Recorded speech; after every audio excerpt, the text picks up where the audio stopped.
can help set financial priorities. Needs are the things one must have in order to survive, while wants are the things one would like to have but are not necessary for survival. Third, document your spending. One of the best ways to figure out cash flow is to create a budget plan. A budget lists down all income and expenses to meet financial obligations. Remember, creating a budget plan is an ongoing process. It requires discipline and regular review to ensure that you are effectively managing your finances and meeting your financial obligations. Fourth, lay down your debt. Living with a debt is costly not just because of interest and fees, but it can also prevent people from getting ahead with their financial goals. By eliminating debt, you can free up more financial resources to save, invest, and pursue your long-term goals. Remember, it takes discipline, commitment, and perseverance, but the rewards of becoming debt-free and achieving financial freedom are well worth the effort. Fifth, secure your financial future. Retirement is an uncontrollable stage in workers' life. Therefore, knowing more about retirement options is an essential part of securing financial future. It is important to strike a balance between wants and needs and always prioritize saving and investing for the future. Back to you, Alfie.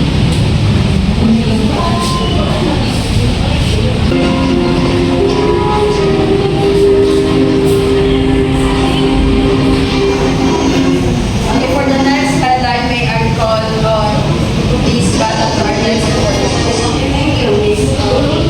Good afternoon. I'm going to interview the BEd student. So, hi, hello, Miss. Hello. Okay, what's your name, Miss? I am Jamaica Danielias. Okay, Miss. So, may I ask you a question? Okay, can you differentiate the budget and budgeting? As per my understanding, budget is the end product in a financial plan, which is from the word itself, financial, which refers to money. And of course, the budgeting for me, it is the process of your financial plan, which is the budget that it's the process of creating a plan. That's all. Okay, thank you, Miss Julias. Okay, so budget and budgeting is the terms of budget. The terms of budget and budgeting are closely related, but they are referred to as different concepts in financial planning. So when you say budget, it's an estimation of revenue and expenses over a specific future of time. And it can be made for a variety individual business needs or anything else that makes spend money. So a budget serves or help us to allocate to our financial goals. As for the budgeting is the process of creating a plan to spend money. Creating this plan allows one to determine in advance whether he or she will have enough money to do the things or like to do.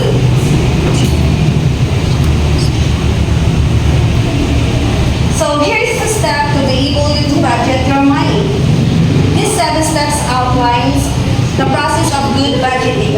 First is set realistic goals. Goals for the money will help make smart spending choices upon deciding on what is important. We have to create a plan for the financial goals. We can make informed decisions about how you spend your money. 2. Identify income and expenses. Upon knowing how much is earned each month and where it all goes, track the expenses by recording every single cent. Step 3. Separate needs and wants. Set clear priorities and decisions become easier to make by identifying wisely those that are really needed or just wanted. Step 4. Design your budget. Make sure avoid spending more than what is earned. Balance budget to accommodation every needed to be paid for. Step 5. Put your plan into action. Decide ahead of time what you will use each payday. Non-reliance to credit for the living expenses will protect on from debt. Step 6. Plan for seasonal. Set money aside to pay for unplanned expenses to avoid going into debt. Seasonal expenses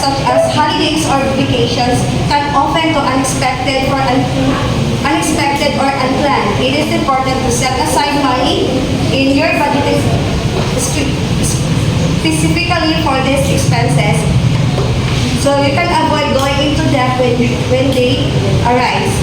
Set 7. Look ahead. Having stable budget can take a month or two, so ask for help if things are not getting well. Thank you, Ms. Patel, for the report about the budget and budgeting. Now, Ms. Salalaga, can you give us insight about the investment and investing savings? Viltran, I'm here. So, investment and investing. As teachers or future educators, when you have saved more money than what you expect and time you need, consider investing this money to earn more interest than what your savings account is paying. There are many ways you can invest your money, but consider 4 aspects. First, the time horizon, or how long will you invest your money. Second, the expectation of return, or how much money do you expect your investor to earn each year. Third, risk tolerance, so how much of your investment are you willing to lose in the short term in order to earn more in the long term. Fourth, investment type, or what types of investment interest you. Next topic is the savings. In order to get out of debt, it is important to set some money aside and put it into savings account on a regular basis.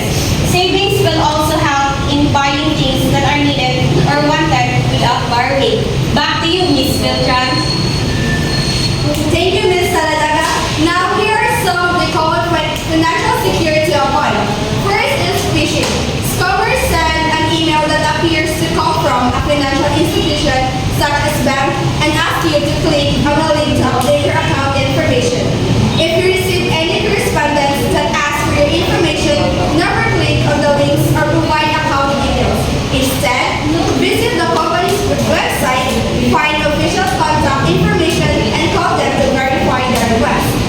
Next is social media scams. Scammers create fake profiles to impersonate individuals or organizations, often to solicit money or personal information. Therefore, be conscious of the information you post online, especially personal details, and avoid clicking on suspicious links or opening attachments from unknown sources. Next is phone scams. The scammers pose as a government agency, such as the Bureau of Internal Revenue or local law enforcement agencies, and use scare tactics to acquire personal information and account number. To avoid this kind of scam, never provide your information over the phone. Look for the agency's contact information and call them to verify any request. To note, government agencies will never text or call you to ask for money. Next, stolen credit card numbers. These are numerous ways that scammers have obtained your credit card information, including hacking, phishing, and the use of skimming devices, such as small card readers attached to unmanned credit card readers, for example, ATM, gas pumps, and more. Before you use an ATM or swipe your card, look for suspicious devices that may be attached to the card reader. And last, identify thief.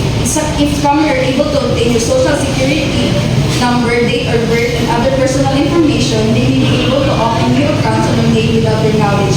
Be aware of what information you share and enroll in always share sensitive information before disclosing